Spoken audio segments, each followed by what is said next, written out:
भारत माता की। भारत माता की। भारत माता की। उत्तर प्रदेश की राज्यपाल आनंदीबेन पटेल, यहां के लोकप्रिय मुख्यमंत्री योगी आदित्यनाथ जी, केंद्रीय मंत्रिमंडल में मेरे वरिष्ठ सहयोगी और लखनऊ के सांसद रक्षा मंत्री राजनाथ सिंह जी, यूपी भाजपा के अध्यक्ष और केंद्र में मंत्रिपरिषद के मेरे साथी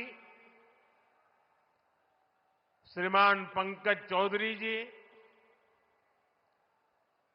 प्रदेश सरकार के उप मुख्यमंत्री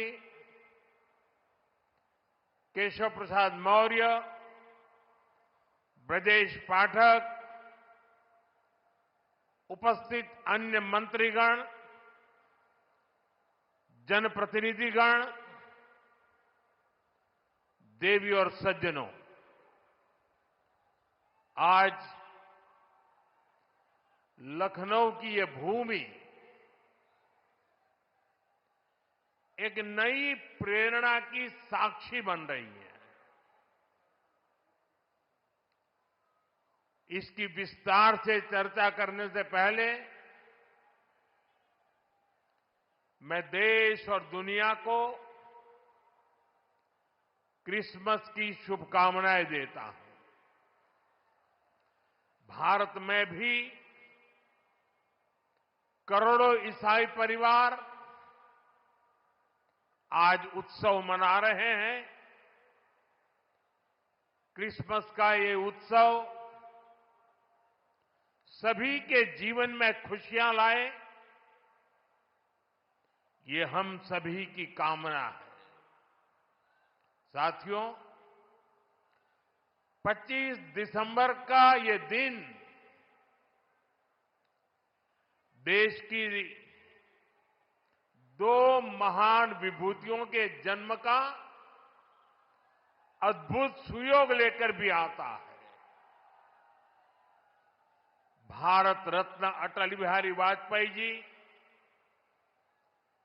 भारत रत्न महामना मदन मोहन मालवीय जी, इन दोनों महापुरुषों ने भारत की अस्मिता, एकता और गौरव की रक्षा की और राष्ट्र निर्माण में अपनी अमिट छाप छोड़ी। साथियों, आज 25 दिसंबर को ही महाराजा बिजली पासी जी की भी जन्म जयंती है। लखनऊ का प्रसिद्ध बिजली पासी किला यहां से अधिक दूर नहीं है। महाराजा बिजली पासी ने वीरता, सुशासन और समावेश की जो विरासत छोड़ी, उसको हमारे पासी समाज ने गौरव के साथ आगे बढ़ाया है। ये भी संयोग ही है कि अटल जी ने ही वर्ष 2000 में महाराजा बिजली पासी के सम्मान में डाक टिकट जारी किया था। साथियों, आज इस पावन दिन मैं महामना मालवीय जी, अटल जी और महाराजा बिजली पासी को श्रद्धापूर्वक नमन करता हूं, उनका वंदन करता हूं। साथियों, थोड़ी देर पहले मुझे यहां राष्ट्र प्रेरणा स्थल का लोकार्पण करने का सौभाग्य मिला है। ये राष्ट्र प्रेरणा स्थल उस सोच का प्रतीक है जिसने भारत को आत्मसम्मान, एकता और सेवा का मार्ग दिखाया है। डॉक्टर श्यामा प्रसाद मुखर्जी, पंडित दीनदयाल उपाध्याय जी और अटल बिहारी वाजपेयी जी, इनकी विशाल प्रतिमाएं जितनी ऊंची है, इनसे मिलने वाली प्रेरणाएं उससे भी अधिक बुलंद है। अटल जी ने लिखा था, नीरवता से मुखरित मधुबन, परहित अर्पित अपना तन मन, जीवन को शत शत आहुति में जलना होगा, गलना होगा, कदम मिलाकर चलना होगा। ये राष्ट्र प्रेरणा स्थल हमें संदेश देता है कि हमारा हर कदम, हर पग, हर प्रयास राष्ट्र निर्माण के लिए समर्पित हो। सबका प्रयास ही विकसित भारत के संकल्प को सिद्ध करेगा। मैं लखनऊ को, उत्तर प्रदेश को, पूरे देश को इस आधुनिक प्रेरणा स्थली की बधाई देता हूं। और जैसा अभी बताया गया और वीडियो में भी दिखाया गया कि जिस जमीन पर यह प्रेरणा स्थल बना है, उसकी 30 एकड़ से ज्यादा जमीन पर कई दशकों से कूड़े कचरे का पहाड़ जमा हुआ था। पिछले 3 वर्ष में इसे पूरी तरह खत्म किया गया है। इस प्रोजेक्ट से जुड़े सभी श्रमिकों, कारीगरों, योजनाकारों, योगी जी की और उनकी पूरी टीम को भी मैं बहुत बहुत बधाई देता हूं। साथियों, डॉक्टर श्यामा प्रसाद मुखर्जी ने देश को दिशा देने में निर्णायक भूमिका निभाई है। ये डॉक्टर मुखर्जी ही थे जिन्होंने भारत में 2 विधान, 2 निशान और 2 प्रधान के विधान को खारिज कर दिया था। आजादी के बाद भी जम्मू कश्मीर में ये व्यवस्था भारत की अखंडता के लिए बहुत बड़ी चुनौती थी। भाजपा को गर्व है कि हमारी सरकार को आर्टिकल 370 की दीवार गिराने का अवसर मिला। आज भारत का संविधान जम्मू कश्मीर में भी पूरी तरह लागू है। साथियों, स्वतंत्र भारत के पहले उद्योग मंत्री के रूप में डॉक्टर मुखर्जी ने भारत में आर्थिक आत्मनिर्भरता की नींव रखी थी। उन्होंने देश को पहली औद्योगिक नीति दी थी, यानी भारत में औद्योगिकरण की बुनियाद रखी थी। आज आत्मनिर्भरता के उसी मंत्र को हम नई बुलंदी दे रहे हैं।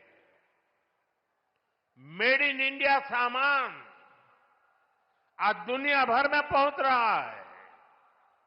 यहां यूपी में ही देखिए, एक तरफ एक जनपद एक उत्पाद का इतना बड़ा अभियान चल रहा है। छोटे छोटे उद्योगों, छोटी छोटी इकाइयों का सामर्थ्य बढ़ रहा है। दूसरी तरफ यूपी में बहुत बड़ा डिफेंस कॉरिडोर बन रहा है। ऑपरेशन सिंदूर में दुनिया ने जिस ब्रह्मोस मिसाइल का जलवा देखा, वो अब लखनऊ में बन रही है।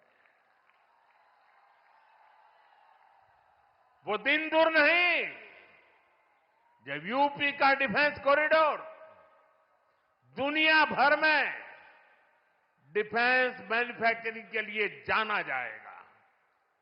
साथियों, दशकों पहले पंडित दीनदयाल उपाध्याय जी ने अंत्योदय का एक सपना देखा था। वे मानते थे कि भारत की प्रगति का पैमाना अंतिम पंक्ति में खड़े अंतिम व्यक्ति के चेहरे की मुस्कान से मापा जाएगा। दीनदयाल जी ने एकात्म मानववाद का दर्शन भी दिया, जहां शरीर, मन, बुद्धि और आत्मा सबका विकास हो। दीनदयाल जी के सपने को मोदी ने अपना संकल्प बनाया है। हमने अंत्योदय को सैचुरेशन यानी संतुष्टिकरण का नया विस्तार दिया है। सैचुरेशन यानी हर जरूरतमंद, हर लाभार्थी को सरकार की कल्याणकारी योजनाओं के दायरे में लाने का प्रयास। जब सैचुरेशन की भावना होती है तो भेदभाव नहीं होता, और यही तो सुशासन है, यही सच्चा सामाजिक न्याय है, यही सच्चा सेकुलरिज्म है। आज जब देश के करोड़ों नागरिकों को बिना भेदभाव पहली बार पक्का घर, शौचालय, नल से जल, बिजली और गैस कनेक्शन मिल रहा है, करोड़ों लोगों को पहली बार मुफ्त अनाज और मुफ्त इलाज मिल रहा है, पंक्ति में खड़े अंतिम व्यक्ति तक पहुंचने का प्रयास हो रहा है, तो पंडित दीनदयाल जी के विजन के साथ न्याय हो रहा है। साथियों, बीते दशक में करोड़ों भारतीयों ने गरीबी को परास्त किया है, गरीबी को हराया है। ये इसलिए संभव हुआ क्योंकि भाजपा सरकार ने जो पीछे छूट गया था उसे प्राथमिकता दी, जो अंतिम पंक्ति में था उसे प्राथमिकता दी। साथियों, 2014 से पहले करीब 25 करोड़ देशवासी ऐसे थे जो सरकार की सामाजिक सुरक्षा योजनाओं के दायरे में थे। 25 करोड़। आज करीब 95 करोड़ भारतवासी इस सुरक्षा कवच के दायरे में है। उत्तर प्रदेश में भी बड़ी संख्या में लोगों को इसका लाभ मिला है। मैं आपको एक और उदाहरण देता हूं। जैसे बैंक खाते सिर्फ कुछ ही लोगों के होते थे, वैसे ही बीमा भी कुछ ही संपन्न लोगों तक सीमित था। हमारी सरकार ने अंतिम व्यक्ति तक बीमा सुरक्षा पहुंचाने का बीड़ा उठाया। इसके लिए प्रधानमंत्री जीवन ज्योति बीमा योजना बनाई। इससे मामूली प्रीमियम पर 2 लाख रुपए का बीमा सुनिश्चित हुआ। आज इस स्कीम से 25 करोड़ से ज्यादा गरीब जुड़े हैं। इसी तरह दुर्घटना बीमा के लिए प्रधानमंत्री सुरक्षा बीमा योजना चल रही है। इससे भी करीब 55 करोड़ गरीब जुड़े हैं। ये वो गरीब देशवासी हैं जो पहले बीमा के बारे में सोच भी नहीं पाते थे। साथियों, आपको जानकर के हैरानी होगी, इन योजनाओं से करीब करीब 25,000 करोड़ रुपए का क्लेम इन छोटे छोटे परिवार के छोटे छोटे जिंदगी के गुजारे करने वाले मेरे सामान्य गरीब परिवारों तक 25,000 करोड़ रुपया का लाभ पहुंचा है। यानी संकट के समय ये पैसा गरीब परिवारों के काम आया है। साथियों, आज अटल जी की जयंती का ये दिन सुशासन के उत्सव का भी दिन है।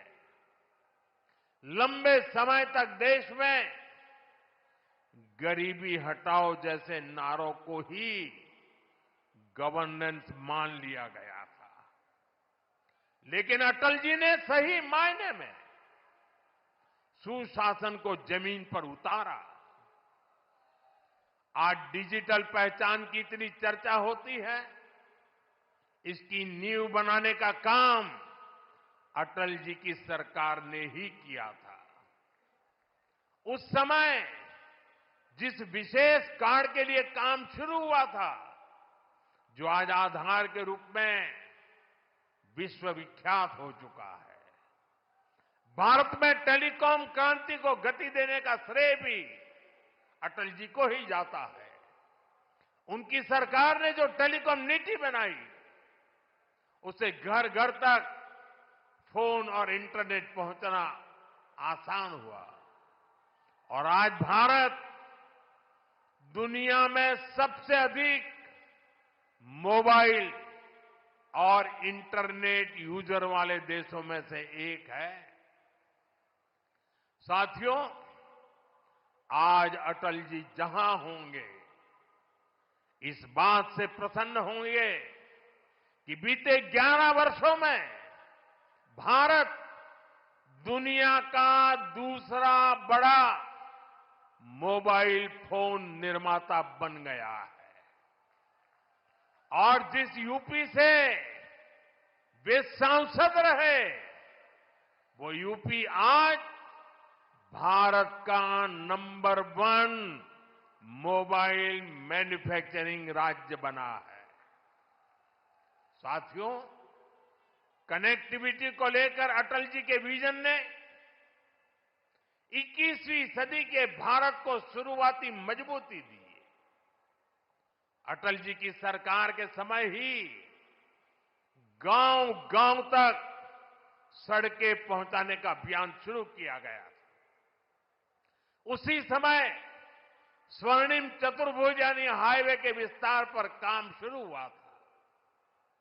साथियों, साल 2000 के बाद से प्रधानमंत्री ग्रामीण सड़क योजना के तहत अब तक करीब 8 लाख किलोमीटर सड़कें गांवों में बनी है और इनमें से करीब 4 लाख किलोमीटर ग्रामीण सड़कें पिछले 10-11 साल में बनी है।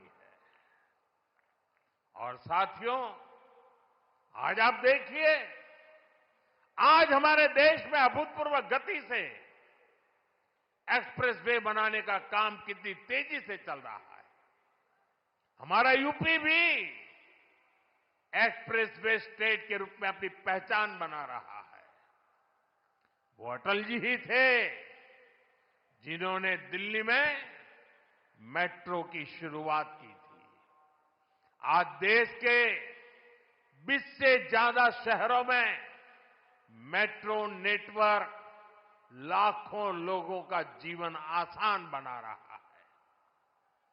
भाजपा एनडीए सरकार ने सुशासन की जो विरासत बनाई है, उसे आज भाजपा की केंद्र और राज्य की सरकारें नए आयाम, नया विस्तार दे रही है। साथियों, डॉक्टर मुखर्जी, पंडित दीनदयाल जी, अटल जी, इन 3 महापुरुषों की प्रेरणा, उनके विजनरी कार्य, ये विशाल प्रतिभाएं विकसित भारत का बहुत बड़ा आधार है। आज इनकी प्रतिभाएं हमें नई ऊर्जा से भर रही है। लेकिन हमें ये नहीं भूलना है कि आजादी के बाद भारत में हुए हर अच्छे काम को कैसे एक ही परिवार से जोड़ने की प्रवृत्ति पनपी। किताबें हो, सरकारी योजनाएं हो, सरकारी संस्थान हो, गली, सड़क, चौराहे हो, एक ही परिवार का गौरवगान, एक ही परिवार के नाम, उनकी ही मूर्तियां, यही सब चला। भाजपा ने देश को एक परिवार की बंधक बनी इस पुरानी प्रवृत्ति से भी बाहर निकाला है। हमारी सरकार मां भारती की सेवा करने वाली हर अमर संतान, हर किसी के योगदान को सम्मान दे रही है। मैं कुछ उदाहरण आपको देता हूं। आज नेताजी सुभाष चंद्र बोस की प्रतिमा दिल्ली के कर्तव्य पथ पर है। अंडमान में जिस द्वीप पर नेताजी ने तिरंगा फहराया, आज उसका नाम नेताजी के नाम पर है। साथियों, कोई नहीं भूल सकता कि कैसे बाबा साहब आंबेडकर की विरासत को मिटाने का प्रयास हुआ। दिल्ली में कांग्रेस के शाही परिवार ने यह पाप किया और यहां यूपी में सपा वालों ने भी यही दुस्साहस किया। लेकिन भाजपा ने बाबा साहब की विरासत को मिटने नहीं दिया। आज दिल्ली से लेकर लंदन तक बाबा साहब आंबेडकर के पंचतीर्थ उनकी विरासत का जयघोष कर रहे हैं। साथियों, सरदार वल्लभ भाई पटेल ने सैकड़ों रियासतों में बटे हमारे देश को एक किया था। लेकिन आजादी के बाद उनके काम और उनके कद दोनों को छोटा करने का प्रयास किया गया। ये भाजपा है जिसने सरदार साहब को वो मान सम्मान दिया जिसके वो हकदार थे।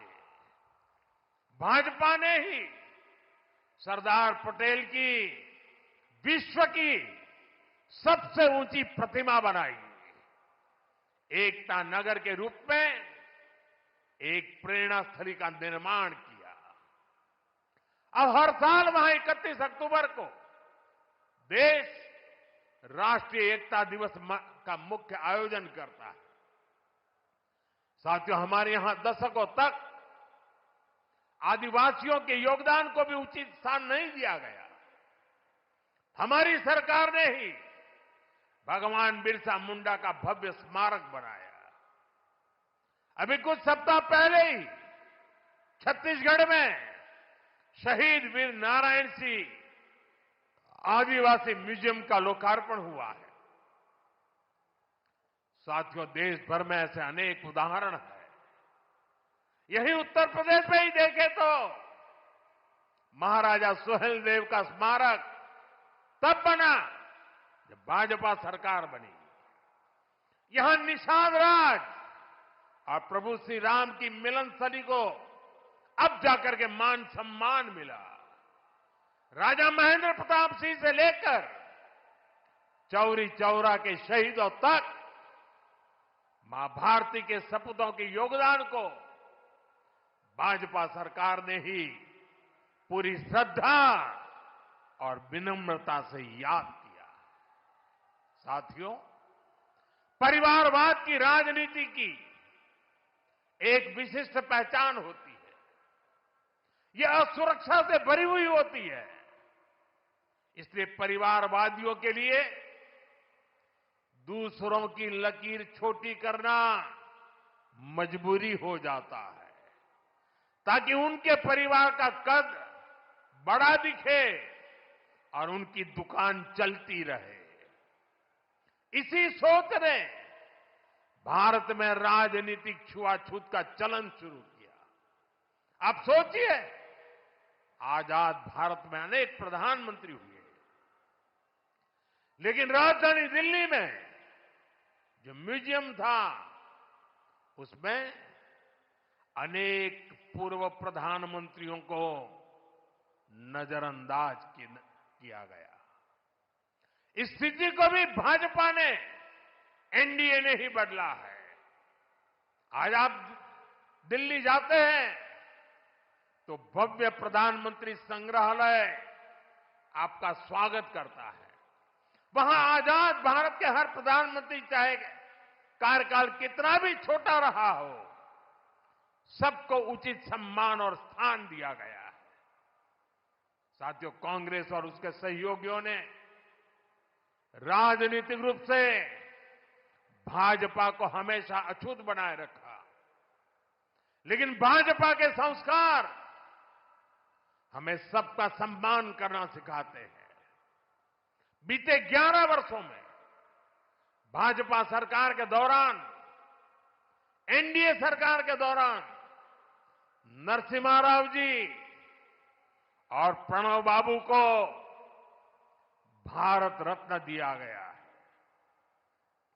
ये हमारी सरकार है जिसने मुलायम सिंह यादव जी और तरुण गोगोई जी जैसे अनेक नेताओं को राष्ट्रीय पुरस्कारों से सम्मानित किया है। कांग्रेस से, यहां समाजवादी पार्टी से कोई भी ऐसी उम्मीद तक नहीं कर सकता। इन लोगों के राज में तो भाजपा के नेताओं को सिर्फ अपमान ही मिलता था। साथियों, भाजपा की डबल इंजन सरकार का बहुत अधिक फायदा उत्तर प्रदेश को हो रहा है। उत्तर प्रदेश 21वीं सदी के भारत में अपनी एक अलग पहचान बना रहा है और मेरा सौभाग्य है कि मैं यूपी से सांसद हूं। आज मैं बहुत गर्व से कह सकता हूं कि उत्तर प्रदेश के मेहनतकश लोग एक नया भविष्य लिख रहे हैं। कभी यूपी की चर्चा खराब कानून व्यवस्था को लेकर होती थी, आज यूपी की चर्चा विकास के लिए होती है। आज यूपी देश के पर्यटन मानचित्र पर तेजी से उभर रहा है। अयोध्या में भव्य राम मंदिर, काशी विश्वनाथ धाम, ये दुनिया में यूपी की नई पहचान के प्रतीक बन रहे हैं। और राष्ट्र प्रेरणा स्थल जैसे आधुनिक निर्माण उत्तर प्रदेश की नई छवि को और अधिक रोशन बनाते हैं। साथियों, हमारा उत्तर प्रदेश सुशासन, समृद्धि, सच्चे सामाजिक न्याय के मॉडल के रूप में और बुलंदी हासिल करे, इसी कामना के साथ आप सभी को फिर से राष्ट्र प्रेरणा स्थल की बधाई। मैं कहूंगा डॉक्टर श्यामा प्रसाद मुखर्जी, आप कहेंगे अमर रहे, अमर रहे। मैं कहूं पंडित दीनदयाल उपाध्याय जी, आप कहें अमर रहे, अमर रहे। मैं कहूं अटल बिहारी वाजपेयी जी, आप कहें अमर रहे, अमर रहे। पंडित श्यामा प्रसाद मुखर्जी, श्यामा प्रसाद मुखर्जी, श्यामा प्रसाद मुखर्जी, पंडित दीनदयाल जी, पंडित दीनदयाल जी, पंडित दीनदयाल जी, अटल बिहारी वाजपेयी जी, अटल बिहारी वाजपेयी जी, अटल बिहारी वाजपेयी जी, भारत माता की वंदे वंदे। बहुत बहुत धन्यवाद।